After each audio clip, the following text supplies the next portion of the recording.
Determinism.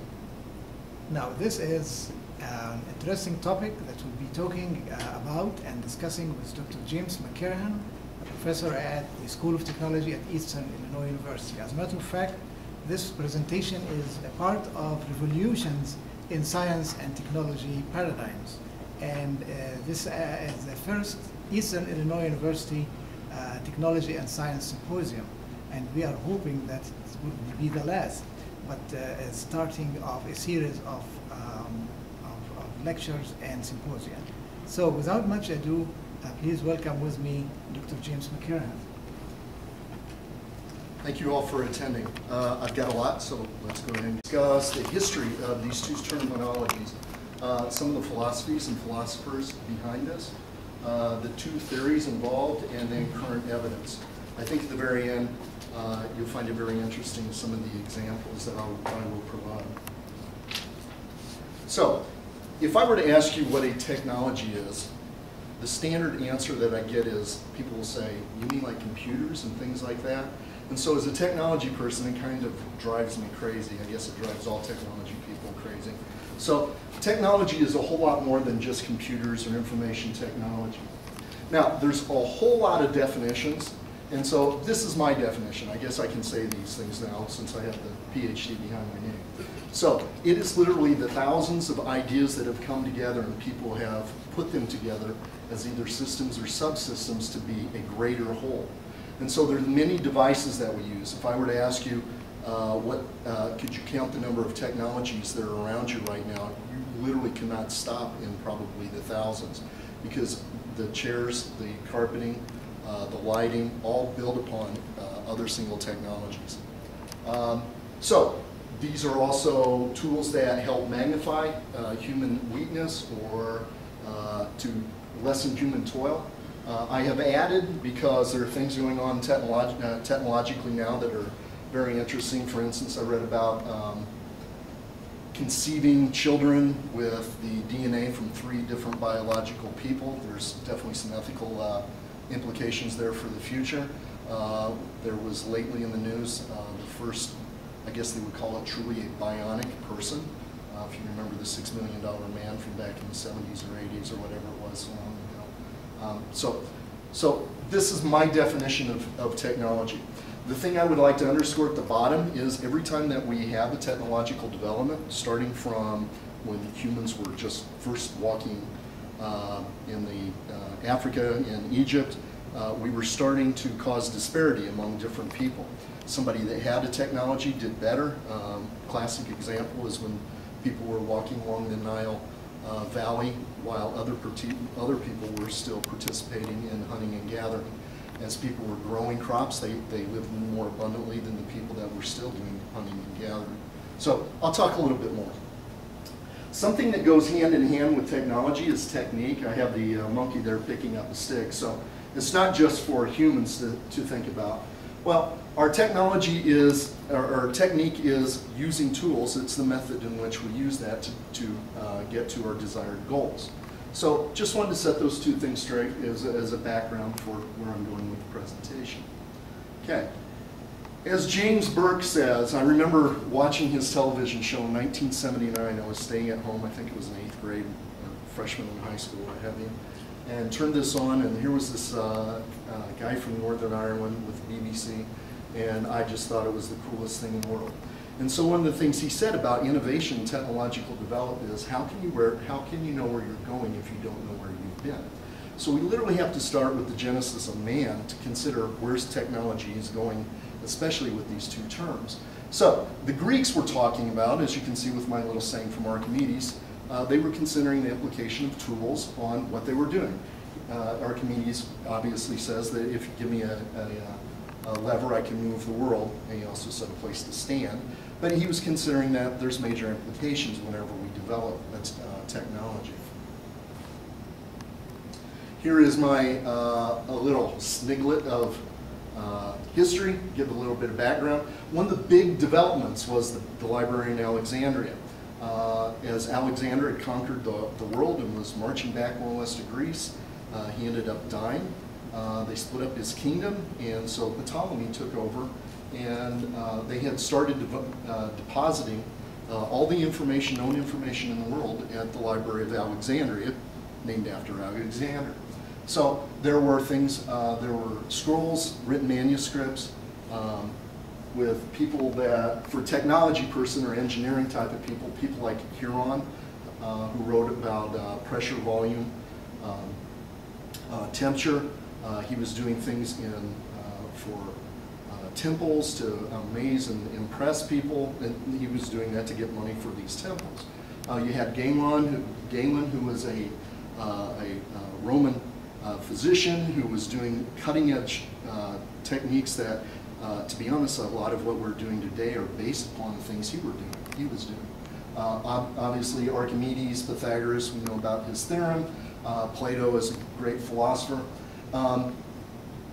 Obviously, it went away. The empire got subsumed by the Ottoman Empire, and so it was fractured, but the information still remained. Some got lost and things like that. So it was still around, and it's good it was still around because it had a major impact throughout history later on.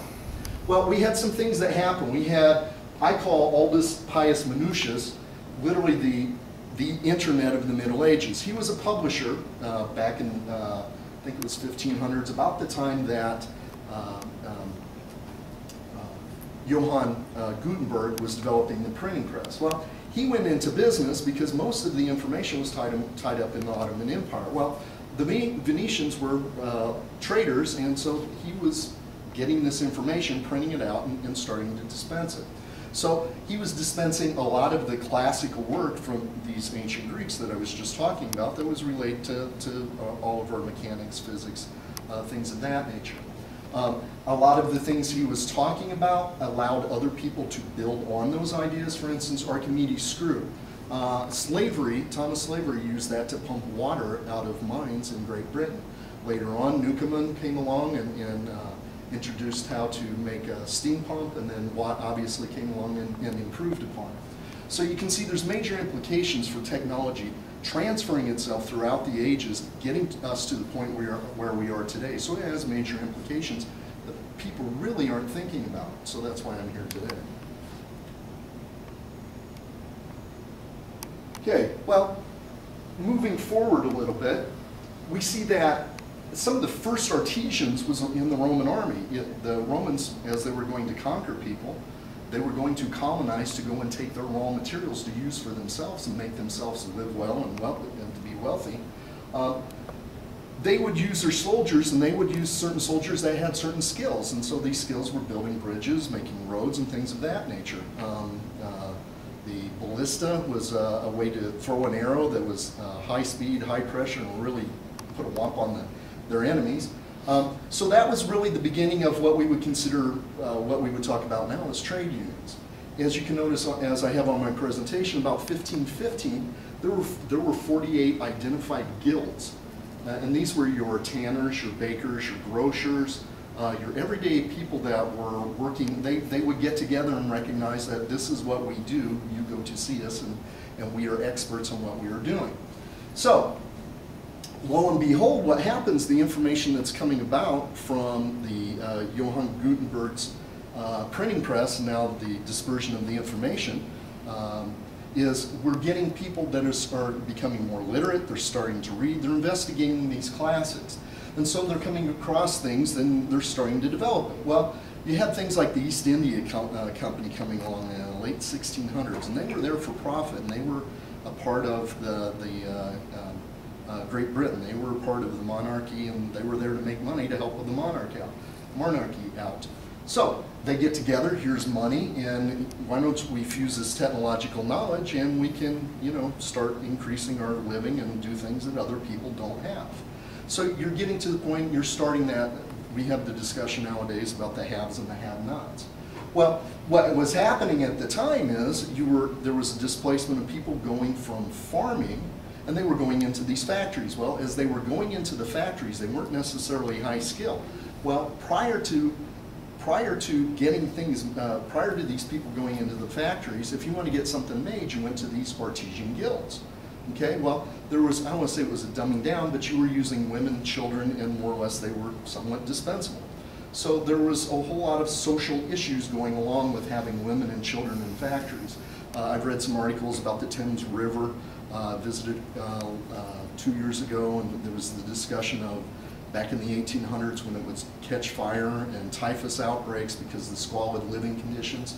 And these were people that were coming out of the factories, and they were going into these, in essence, factory towns where you lived real close, and it was a terrible existence. So you have the implications of technology's influence on society at that time. Well, so the factory system comes around, and I have pictures of the person that it is attributed to, although there's kind of a mythology to it, and that would be Ned Leto. And so about 20 years later, after Ned had taken his hammer or what have you to the textile machines, we literally had workers going and were upset about the labor-saving devices that they saw as putting them out of work. They were upset about accidents rates, people getting hurt. So between 1811 to 1877, the Luddite movement started. It was actually put down in some places in England because of the British Army was called out because they were impacting the economy at that time. Okay, so I have on this, yawn, a whole bunch of stuff happened, we'll just say to get to where we're going. So you have things like Luther challenges the Roman Church. You have things like the Reformation come around. So now we're getting some instances of religion is coming into play with governance, with politics, and especially technology. Well, you had Calvin and Knox who developed, I don't want to say developed Presbyterianism, but there was the Presbyterian faction that was going in Scotland, which Scotland's part of Great Britain, which is part of where the Industrial Revolution started. So we had all of these people that were coming out of these Scottish / Presbyterian influenced institutions. So Glasgow, St. Andrews, Edinburgh. You have people like Adam Smith that was talking about economics. Economics, when he was writing about that as a technologist, we would say he was developing technique. Okay, as he's writing, that is communicating information. That is a technique for transfer of information. As I had mentioned, James Watt was developing mechanical devices. David Hume was talking about philosophy and things of that nature. All of this as if, and I love these two shows, I watch them as often as possible. They talk about the influence of at least the Scottish Reformation on the United States and how it came to the United States. It was interesting because there was an industrial espionage that occurred to bring the Industrial Revolution from Great Britain to the United States. So, I'll move on. Okay, so we had Adam Smith talking about economic theory. If you notice at the bottom, I didn't put the source on here, but they say in essence he was talking about individual rights and using capital, using resources, which I would argue that resources would be the entire problem with the issues of have and have-nots throughout history, let alone it's being discussed today. So he was talking about these things, individual rights, ownership, and things of that nature. We have the Industrial Revolution come along, as Melvin Kranzberg notes that there was disparity between France and Great Britain. If I had the time, I'd love to go into the specifics of it. Britain wins out and they get the Industrial Revolution. By our association, in essence, Thomas Jefferson goes and sees what's going on in France and Great Britain and gets Samuel Slater to bring his technology over to around Lowell, Massachusetts area. Well, who are the local people there? The farmers. So we get women, men, women, and children, mostly children working in these factories, and it wasn't necessarily good. People were getting hurt, people were dying, things of that nature. Well, there was the yin and the yang to this. In other words, people were going into the factories. If they weren't making a lot on the farm, they could go into these factories and they could, in essence, start earning a living. It wasn't necessarily good, obviously, because all of this things associated with technological development. Well, so we have market impact, that we have disruptive innovation that kicks out the Industrial Revolution more or less from Great Britain. Not completely, but you know, it's now more associated with the United States and the wealth that is developed here. And so then we get people like Engels, who was actually a wealthy German, that he was sent by his family to go work in the factories in Scotland area. So there's the nexus with that. Well, he noticed it was pretty deplorable how people were living there. And so Marx comes into contact with him, and they obviously develop the Communist Manifesto and discussions of how the windmill gives you society with the feudal lord, the steam mill society with the industrial capitalist. He actually said that the wealth, that technology saps the wealth of the soil and the laborer. And he started the genesis, I don't want to say the genesis, but he was noted for campaigning with socialism and international working associations and things of that nature. So there was already what we would call in technology field, technology backlash to the technological development going on. So in the United States, we have these things, deplorable conditions, pollutions, people dying, people getting injured, nobody really there, government not all that involved. I want to say not involved, but not considering the way we would regulate things today. So you have the development of the labor parties, and so that was to start to ensure that labor practices, there was fair and equity and people weren't dying for whatever reasons. So here's the beginning, and you can see at the very end with Robert La Follette, endorsement of progressive party. So you see labor getting into the politics of the time. I could go into the farmer's range and things like that. So there is lots of evidence to suggest that there is technology influencing people to get into politics or swaying their political thoughts. So some people that, and I'll only talk about the first two just for time considerations, Herbert Marcuse and Walter Benjamin. I'll just read what has been said about them or some of their influences. About the 1930s, we had the Great Depression, and there was a lot of labor movement. That people were living destitute, and so there was consideration of how people were working and living in the United States. Well, he's been called the father of the New Left because of his influences on people like Abby Hoffman and Angela Davis, people that were political activists around the 60s and 70s. He had written these books, and if you notice, he was influenced by Marx and Freud. And these are foundational books for technology management to consider, where he says that consolidation of capital resources and therefore technology and democracies is repressive, advanced industrial society, modern capitalism is preventing us from reaching a non-repressive society. So you can see that there's thought going on that people are taking issue with technological development. In terms of Walter Benjamin, he's talking about the reproducibility of mechanical devices, the things we are making. He's saying that, in essence, technology is initially an art form, and then as it progresses on, we can make things more repeatable with high precision, accuracy, things of that nature. That the ritualism of doing mass production of things, it takes out the inherent nature of the art or the beauty that's going on with developing things. So, about the 1930s, the term technocracy comes about. There were several writings, and so I've listed them, references stating that the term technocracy. Technocracy is the worry that the technology is going to push the politics, that we are going to develop our society based upon the political, our politics is going to be based upon the technology that goes into society, the things that we're using. So we have people that are writing like Aldous Huxley, who writes A Brave New World. In essence, it's kind of, he's waking up from a dream, and he's thinking about this, I don't know if you'd rather call it a utopian, but more of a dystopian society. And he writes that power in the society is mostly in the hands of the few.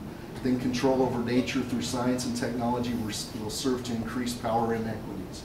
So, as you can see moving, he talks about if absolute power corrupts absolutely, technology in the hands of people that have power will technologically corrupt society. Heidegger comes along, and German influenced by the writings of Aristotle, Immanuel Kant. He writes a foundational book, The Question Concerning Technology. In essence, he says that technology has an essence. It kind of has a life or an influence of its own upon humanity. It is there to bring a means to an end. So if I pick up a hammer, There's the proverbial quote, if your only tool is a hammer, everything looks like a nail.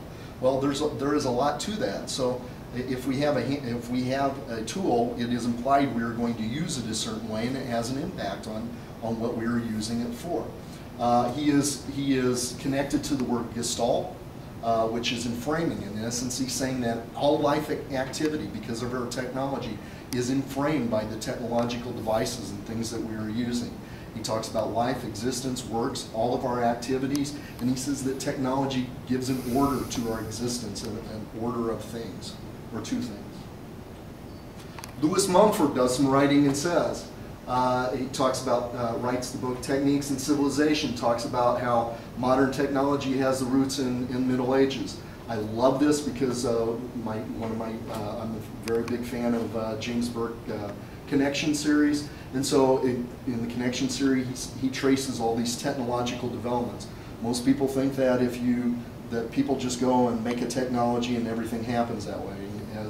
As Mumford kind of discusses, and as Burke says, a lot of technological development kind of happens by accidents. People were in the right place at the right time. One technology is developed, then another one, then another one. Somebody goes, oh, I think I'll put these together. And then we have a major disruptive innovation.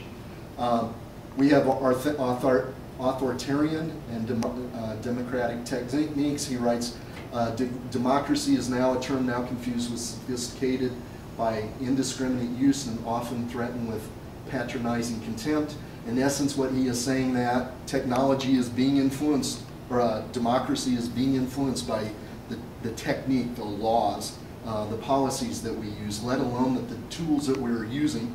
And he's saying that this has been going on for a long, long time. So there was quite a bit of push, I don't want to say push, but there was quite a bit of acknowledgement around the 60s, 70s, I would say even into the early 80s. People were thinking about this. The United States government actually had the Office of Technology Assessment.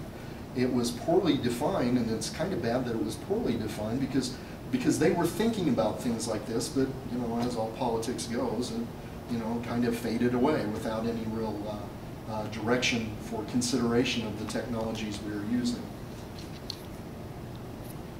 As Louis Mumford wrote, I wish to persuade others who are concerned with maintaining democratic institutions to see that there is constructive efforts must include technology itself.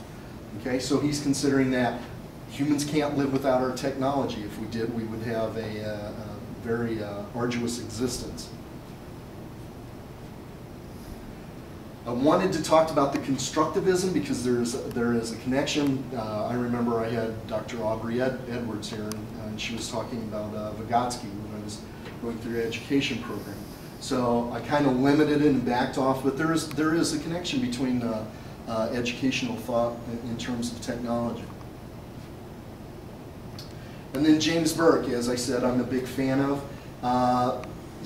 He went through the history of how technologies come about. Often people, they were really trying to design something, but what they design actually ends up going someplace else for whatever application for mankind. And in the day the university changed, he noticed, he points out, he says that as technologies develop, we develop specialized vocabulary to go with the technologies. He also notes that there's a stratification of society based upon the people using technologies and those that aren't using technologies. Paradigm I like to point out is that if you look at the wealthiest nations in the world, they're all developed countries. Roughly about half the world's population lives on about $3 a day. So there is correlation between, you know, using technology and how well you're going to live, your standard of living. And I like to point out, you have to think in terms of, when he's saying this, that technology changes your worldviews. So it's kind of waking up and realizing maybe we're in the matrix and we need to start thinking a different way about our technologies. Joan Woodward pointed out from a longitudinal study, I think it was 15 years long, of English industry, and she points out that the hierarchical type of structures, these are people that are more of labor-intensive jobs, where if they're flat in structure, these people get more respect, they tend to make more, tended to make more money, and so they had more responsibilities and things of that nature. So there was a stratification associated with the technological processes that were used in England for manufacturing purposes. So, we start thinking 1970s, 1980s. I like Next Generation, so that's why I put Star Trek Next Generation. Well, the Borg says resistance is futile. Why? Because the technology is now making humans enhanced. There's something called the singularity that Ray Kurzweil is talking about, and he's talking that humans are going to start incorporating technologies into themselves to even enhance humanity the way it is now. So we could think of, well, you have heart disease, you don't want your heart, well, we'll just grow a heart outside of you that happens to be from your DNA and put it back into you. Things of that nature, kind of scary stuff in terms of implications. So, getting to the terms. Technology determinism says technology is going to happen and more or less humanity just kind of has to accommodate it. It's the primary mover on just about everything that we do. The term came about, it's associated with Marshall McLuhan. It's no coincidence that he's a big person in terms of communication studies. And he was noticing, if you think about his frame of reference, television and radio. So he was seeing the implications of these communication technologies upon society. He's associated with the medium is the message, that terminology. Well, the medium could be any type of technology, whether it's a car, whether it's a pencil, whether it's a hammer. It has implications. Its existence is its message. It's going to be used in a certain way. He was noticing technologies were transforming society. He's associated with thinking about the global village now in terms of technological development. We have John Gardner's writing that technology has run away and pointing out that Americans are fearful. And this was back in the 1970s. He went on. He was actually initially a Republican that ended up working for, Lyndon Baines Johnson, and so he formed Common Cause that's associated with being a liberal advocacy group. So he's seeing that there's issues going on with technology and people are feeling threatened by it. David Nye writes in 2006, he starts questioning technology's existence on how it is controlling humans, our policies, our laws, all of our actions. I don't want to say it's overtaking, but it's causing us to think in different directions that aren't necessarily in balance with how humans initially lived, say, thousands of years ago. Alvin Toffler wrote Future Shock and Revolutionary Wealth, talks about technology's influence upon humanity, that there has to be balance, and that unfortunately technology might be tilting in certain ways that some people will do better than others. We get to the term social determinism. In essence, that is saying that that humans have to take precedence. Humans have to direct the technology. I like to use the term, there's this discussion of people killing people or guns killing people. That is a classic determinism, whether it's technological versus sociological determinism discussion. We have Andrew Feenberg, who's writing about, and it's funny because I had one of my students in my class actually contacted him. And he said, in essence, I am a communist or socialist or something of that nature because of my thoughts on technology and how technology is influencing society, the negative outcomes that are going on in the world. And Landon Weiner. It's interesting because I try to keep an eye on him. There was discussion that I saw on the internet that he had audiences with the president. So then the logs got blocked or whatever, and I couldn't very well verify.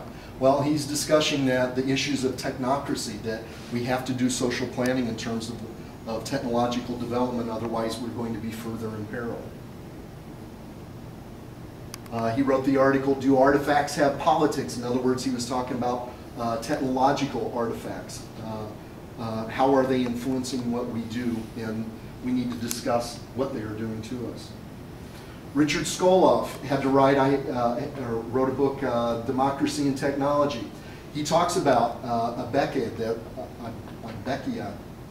in northwest Spain, I believe, and how this little village, that everybody came to the square where there was a fountain to get their water, and then they put running water in, and it really ripped at the social fabric because everybody went there. It was a cohesive society. They would talk about the issues of their small town, what have you. They got running water in, and things started going different than what they had hoped. He talks about the Amish shunning technology and the simplification of their life, how in some ways that can be better versus, you know, our constantly advancing technological system. Burke talks about the politics of technology and bringing social theory into technological design. There are universities like Cornell, UC Davis, I believe even Arizona State, that has technology studies involved with them. I've noticed University of Twente in, I believe, the Netherlands, and there's other universities, for instance, that are very similar in nature as to what the Frankfurt School was about 100 years ago. Bernard Stiegler, notice that it has come into the thought process, and this is direct association because I ran into this when I was taking the education classes, the social shaping of technology by Mackenzie and Wojmak, social construction of technology systems by Bejecker, Hughes, and Pench. The action network theory, it has implications towards technological development. And so the current evidence. Eric Cohen pointing out that the politics of technology, it's influencing, especially with communication technologies like the internet. Jimmy Carter was pointing out years ago that globalization is having an impact. Two-thirds of the world aren't really concerned with globalization. It has no impact on them necessarily. Jeremy Greenwood, I'm a big fan. He has written about how technology and productivity and things of that nature influence income equality. Those in essence using technology are wealthier, do better. In essence, it's a control of resources, the same way it has been back in feudal times when you had the feudal lord who had all the land and the peasants had to work the land. We've seen internet technology influence our current politics. For instance, the GOP, they were actually the front runners. They developed the Free Republic in response to Bill Clinton's impeachment. We have MoveOn.org developed. We have Daily Coast influencing technology, that Huffington Post. We had Obama 08, first instance of using an iPhone app for communicating politics stance. There are websites that are used that gets it to the everyman so that everyman can get involved. You can get funding in some of these websites with the PopVox, ElectNext, Amicus, Votizen, Social Teeth. We had even President Obama talking about technology's force on American society and how he was going to make that a top priority of his administration. And getting to the end, here are exact examples. The Arab Spring, social technology has been pointed out by several people, saying that the tide of mass protests that swept through the Middle East in early 2011 highlighted the distinct role of modern information communication technologies and digital social media tools and networks. There was the instance of, with the last election, there was a targeting of low information voters. Those were people that weren't necessarily tuned in with the latest communication technologies, and these people were saying that ended up being the deciding votes that put President Obama back in the White House. And then with the Affordable Care Act, as a technologist, I would say this is a primary example. There was discussion from one side saying that there's problems technically wrong, and we're seeing that technically wrong now. People can't get onto the website itself.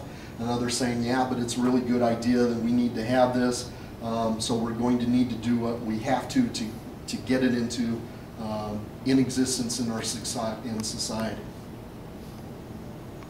So in conclusion, technology influences everything we do to influence our political thoughts. The question you need to ask yourself is, where do you stand? And it's not as though technological determinism and social determinism is on a spectrum. Everybody looks at it differently, and it influences them differently. I would say that there is some instances of alignment, and you can tell by the way that their policies are presented and things of that nature, the laws that come into existence. So where do you stand? How do you align your career activities with your technopolitics? And then the question that I always ask for myself is, how can we measure technological determinism and social determinism? That's something that I would like to continue to pursue. So with that said, I'd like to thank you for coming, and if there's any questions on the topic, I would definitely entertain it. Yes, ma'am. All of the spying that the NSA is doing, you know, and now it's in Germany, and now it's in France, and most certainly it's using technology. And I'm just interested in your thoughts on that. It's interesting because technological push, there's that technological pushback. So I was just reading how the BRICS, Brazil, Russia, India, and China are developing their own internet because they are upset over our NSA spying, because in essence it's our internet. So there's a classic case of a determinism occurring because of a certain technology, how it's being used. So it's kind of fun stuff when people have outlined this thing, and as a technological person, you know, we go and classify things as we develop a tool. We say, well, we're going to use this certain way. For instance, medical doctors use Latin. Why do they use Latin? Because it's precise and it's a limited knowledge. You have to learn it, and so when a subset of people uses that, everybody knows that this specific term is for this condition or this operation or what you're going to do. And so several philosophers have pointed that out. So it's kind of interesting when you think about those things. The issue is the stratification that's occurring. It's getting worse and worse and worse. And it's my observation, it's being attacked from a social determinism position when I think that's completely wrong. They're saying, well, okay, we have a problem, but here's what you're going to have to do. Well, you can't do that. As an engineer, I would say, you know, we develop something and we develop things for specific uses. If you want to use it this way, we need to start rethinking how we are going to use this technology and encompass all these different things. In essence, doing system analysis, system assessment of technological systems. That's a focus I'm working on right now. So. Thank you very much. My email is jmckirahan@eiu.edu if there are any questions or if you would like information based upon this presentation. Thank you very much. Thank you.